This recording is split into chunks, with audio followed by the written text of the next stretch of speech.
Welcome. इस बार हमारा topic है विटामिन बी कॉम्प्लेक्स ग्रुप में vitamin B3। So let's outline this. Vitamin B3 B complex group के 8 water soluble vitamins में से एक है। इसका दूसरा नाम नायसिन है और ये हमारी बॉडी में भी प्रोड्यूस होता है as amino acid tryptophan which is found in protein containing food. ऐसे खानों में जिसमें प्रोटीन अधिक मात्रा में है उनमें ट्रिप्टोफैन मिलता है। विटामिन B3 या नायसिन एसेंशियल इसलिए है क्योंकि ये प्रोसेसिंग करता है फैट की, वसा की हमारी बॉडी में, और कम करता है, लोअर करता है कोलेस्ट्रॉल का लेवल और रेगुलेटिंग ब्लड शुगर लेवल्स, यानी खून में शर्करा की जो मात्रा है उसको भी कंट्रोल करने में विटामिन B3 का रोल है। Niacin is a water soluble vitamin, इसलिए अगर इसका ओवरडोज भी किया जाए तो बॉडी सिर्फ उतना ही रखती है जितनी उसको नीड है, बाकी यूरिन के थ्रू निकल जाता है और इसी वजह से हमें समय समय पर इसकी खुराक बॉडी में देनी पड़ती है। नायसिन दो और फॉर्म में भी मिलता है, निकोटिनिक एसिड और निकोटिनामाइड। ये दोनों इसके डेरिवेटिव्स हैं। नायसिन के डेरिवेटिव हैं nicotinamide adenine dinucleotide NAD and nicotinamide adenine dinucleotide phosphate NADP, जो कि कोएंजाइम्स हैं। कोएंजाइम्स हमारी बॉडी में जो बायोलॉजिकल रिएक्शंस हैं उनको तेज़ या धीमा यानी एज अ कैटलिस्ट काम करते हैं उनमें, ताकि बॉडी की फंक्शनिंग अच्छे से होती रहे। तो ये जो NAD और NADP हैं ये एज अ कोएंजाइम काम करते हैं ऑक्सीडेशन रिडक्शन रिएक्शंस में हमारे बॉडी में, और ये वाइटल हैं for sale metabolism. Niacin improves cholesterol levels. Cholesterol का लेवल तो सही कर देता है नायसिन, बट इसका सीधा सीधा रोल कार्डियोवास्कुलर आउटकम्स में यानी डिसीजेस को कम करने में दिखाई नहीं देता। Niacin seems to improve levels of cholesterol and blood fats called triglycerides in patients. Taking niacin seems to increase levels of high density lipoprotein HDL, या फिर जिसको कहते हैं हम गुड कोलेस्ट्रॉल, यानी अगर नायसिन हम अच्छी मात्रा में लेंगे तो हमारी बॉडी में गुड कोलेस्ट्रॉल की मात्रा बढ़ जाएगी। And reduce level of blood fats called triglycerides in people with metabolic syndrome. जिन लोगों में मेटाबॉलिक सिंड्रोम है उनमें ये प्रॉपर्टी देखी गई है। People who consume higher amounts of niacin from food and multivitamins seem to have a lower risk of getting Alzheimer disease, यानी जो लोग नायसिन अच्छी मात्रा में लेते हैं अपने खाने के माध्यम से या मल्टीविटामिन से, ऐसे लोगों में अल्जाइमर डिसीज होने की संभावना कम देखी गई है। People who eat a diet high in niacin might reduce the chance of developing nuclear cataract, यानी ऐसे लोग जो नायसिन अच्छी मात्रा में लेते हैं उनको न्यूक्लियर कैटरैक्ट, जो कि सबसे आम तरह का कैटरैक्ट है यानी मोतियाबिंद है, उसकी होने की संभावना भी कम देखी गई है। Niacin is absorbed by body when dissolved in water, क्योंकि ये एक पानी में घुलनशील विटामिन है इसलिए वैसे ही हमारी बॉडी में जाता है। ये हमारी बॉडी में जाने के बाद अगर ज़्यादा मात्रा में ले लिया जाए तो नायसिनामाइड में कन्वर्ट हो जाता है।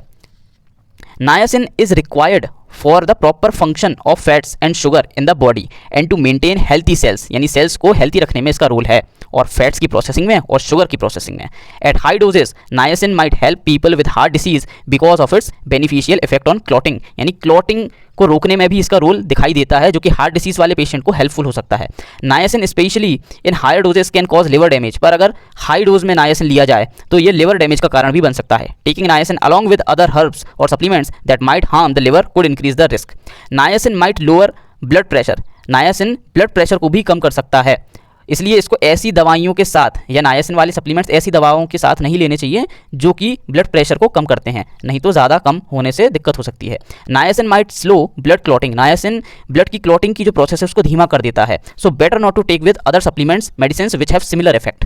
Niacin is involved in energy production. Niacin हमारे शरीर में एनर्जी प्रोडक्शन यानी ऊर्जा के बनने की process, normal enzyme function, digestion यानी पाचन, प्रोमोटिंग नॉर्मल एपेटाइट यानी अच्छी तरह भूख लगना, हेल्थी स्किन स्वस्थ त्वचा, और नर्व्स यानी तंत्रिकाओं के हेल्थी रहने में मददगार है। Causes of niacin deficiency. Niacin की कमी किन किन कारणों से होती है? प्राइमरी नायसिन डेफिशिएंसी यानी प्राथमिक जो कारण है वो है extremely इनएडिक्वेट intake of both niacin and tryptophan, यानी जब हम अपने खाने के माध्यम से नायसिन और ट्रिप्टोफैन ये दोनों ही चीज़ें कम हमारी बॉडी में जाने देते हैं तब इसकी कमी होती है। इसके बाद है प्रोटीन माल नरिशमेंट, यानी ऐसा खाना खाना जिसमें प्रोटीन की कमी हो, low calorie diet and diets high in refined carbohydrates, ऐसी डाइट्स लेने से इसकी कमी देखी जाती है। सेकेंडरी जो कारण है वो है डायरिया। लंबे समय तक अगर आपको डायरिया हुआ हो तो इसकी कमी हो सकती है। सिरोसिस यानी लिवर डैमेज की एक बीमारी वो अगर है तो इसकी कमी हो सकती है। एंड अल्कोहलिज्म यानी अगर आप बहुत ज़्यादा शराब पीते हैं तो इसकी कमी हो सकती है। इसका डोज जो मेल्स में है वो है 16 मिलीग्राम पर डे और फीमेल्स के लिए है 14 milligram per day. Pellagra is the disease state that occurs as a result of severe niacin deficiency. जब नायसिन की अत्यधिक कमी हो जाती है तो हमारे शरीर में पेलेग्रा नाम का रोग हो जाता है। Consuming large doses of niacin supplements may cause flushed skin, rashes और लिवर डैमेज, यानी जब हम बहुत लार्ज क्वांटिटी में नायसिन के सप्लीमेंट्स ले लेते हैं तो वो हमारे शरीर में फ्लश्ड स्किन, रैशेस यानी लाल चकत्ते, लाल स्किन और लिवर डैमेज जैसी चीज़ें कर सकते हैं। Over consumption of niacin is not a problem if it is obtained through food, पर अगर नायसिन खाने के माध्यम से, वेजिटेबल्स, फ्रूट्स, इन माध्यमों से लिया जाए तो इसके कोई डैमेज देखने को नहीं मिलते। When to be cautious about niacin supplements, अगर हम नायसिन के सप्लीमेंट्स ले रहे हैं तो हमें चिंता करने की ज़रूरत कब कब है। पहला है allergies. Niacin might worsen allergies by causing histamine the chemical responsible for allergic symptoms to be release, यानी अगर आपको किसी तरह की एलर्जी है और आप नायसिन के सप्लीमेंट्स ले रहे हैं तो आपको अपने डॉक्टर से पूछ कर ही लेने चाहिए, क्योंकि ये हिस्टामाइन को अफेक्ट करता है जो कि एलर्जीज कर सकता है। Heart disease, unstable angina. Large amounts of niacin can increase the risk of irregular heart beat, use with caution, यानी अगर लार्ज अमाउंट ऑफ नायसिन लेंगे तो ये इरेगुलर हार्ट बीट की प्रॉब्लम कर सकता है। इसके बाद है क्रॉन डिसीज़। ऐसे लोग जिनको क्रॉन डिसीज़ है, ऐसे लोगों में नायसिन की मात्रा कम हो सकती है और उनको सप्लीमेंटेशन की ज़रूरत हो सकती है नायसिन की। इसके बाद है diabetes. Niacin might increase blood sugar, niacin लेने से ब्लड शुगर बढ़ सकता है। People with diabetes who take niacin should check their blood sugar carefully, इसलिए जो लोग नायसिन के सप्लीमेंट्स लेते हैं उनको अपना ब्लड शुगर चेक करते रहना चाहिए। इसके बाद है gall bladder diseases. Niacin might affect gall bladder diseases और उनको वर्स कर सकता है। इसके बाद है गाउट यानी गठिया रोग। Large amounts of niacin might bring on gout, यानी अगर ज़्यादा मात्रा में नायसिन लिया जाए तो हमें गठिया रोग होने की संभावना होती है। इसके बाद है kidney disease. Niacin might accumulate in people with kidney disease, this might cause problem. ऐसे लोग जिनमें किडनी से रिलेटेड समस्याएं हैं, ऐसे लोगों में ज़्यादा मात्रा में नायसिन लेने से वो किडनी में इकट्ठा हो सकता है, जो कि समस्या का कारण हो सकता है। When to be cautious about niacin supplements में आगे है liver diseases. Niacin might increase liver damage, do not use large amounts if you have liver disease, यानी ऐसे लोग जिनमें लिवर डिसीजेज हैं ऑलरेडी, ऐसे लोगों को नायसिन के सप्लीमेंट्स बहुत ज़्यादा मात्रा में नहीं लेने चाहिए, नहीं तो डैमेज के चांसेस हो सकते हैं। स्टमक और इंटेस्टाइनल अल्सर्स, ऐसे लोग जिनको पेट के या आंतों के छाले हैं, ऐसे लोगों को नायसिन के सप्लीमेंट्स बहुत ज़्यादा नहीं लेने चाहिए, नहीं तो स्थिति और बिगड़ सकती है।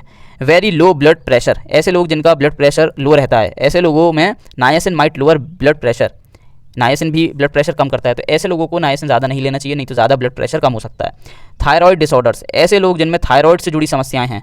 Thyroxine is a hormone produced by the thyroid gland, niacin might lower blood levels of thyroxine, this might worsen symptoms of certain thyroid disorders, यानी नायसिन ज़्यादा मात्रा में लेने से खून में थायरोक्सिन की मात्रा कम हो सकती है, जिससे थायराइड से जुड़ी समस्याएं और ज़्यादा खराब हो सकती हैं। इसके बाद consuming alcohol with niacin might increase the chance of having liver damage, यानी अगर आप नायसिन के सप्लीमेंट्स लेते हैं और साथ ही साथ आप अल्कोहल का कंजम्पशन भी करते हैं तो आपको लिवर डैमेज होने के चांसेस हैं। By increasing blood sugar niacin might decrease the effectiveness of diabetic medications, यानी ऐसे लोग जो कि डायबिटीज़ से रिलेटेड दवाएं खा रहे हैं, ऐसे लोगों में नायसिन ज़्यादा लेने से इनकी इफेक्टिवनेस कम हो सकती है। Niacin can cause flushing and itching, ज़्यादा मात्रा में ले लिया जाए या गर्म ड्रिंक्स के साथ ले लिया जाए नायसिन के सप्लीमेंट्स तो ये फ्लशिंग और इचिंग कर सकते हैं, हमारी स्किन में लाल चकत्ते और खुजली हो सकती है। इसके बाद नायसिन की डेफिशिएंसी के सिम्टम्स हम देखते हैं। तो सबसे पहले डायरिया, अगर इसकी डेफिशिएंसी शरीर में है तो हमें डायरिया बार बार होगा। इसके बाद है डर्मेटाइटिस, स्किन पर लाल चकत्ते पड़ना, उनमें खुजली रहना, इस तरह की समस्याएं देखी जा सकती हैं जब विटामिन B3 की कमी होती है। इसके बाद डिमेंशिया, यानी एक से ज़्यादा जब ब्रेन की कैपेसिटी या तो हो सकता है याद रखने की एंड दूसरा जजमेंट की, या कोई भी दो ऐसी फंक्शंस हमारे ब्रेन के जब अफेक्ट हो जाते हैं तो हम कहते हैं डिमेंशिया, तो विटामिन B3 की कमी से डिमेंशिया हो सकता है। इसके बाद है इन्फ्लामेशन ऑफ माउथ, यानी मुंह के अंदरूनी भाग में सूजन रहना। एमनेशिया, यानी एक शॉर्ट पीरियड ऑफ टाइम के लिए आप चीज़ें भूल जाते हैं, याद नहीं रख पाते, मेमोरी लॉस होता है, तो ये इंडिकेशन है विटामिन B3 की कमी का।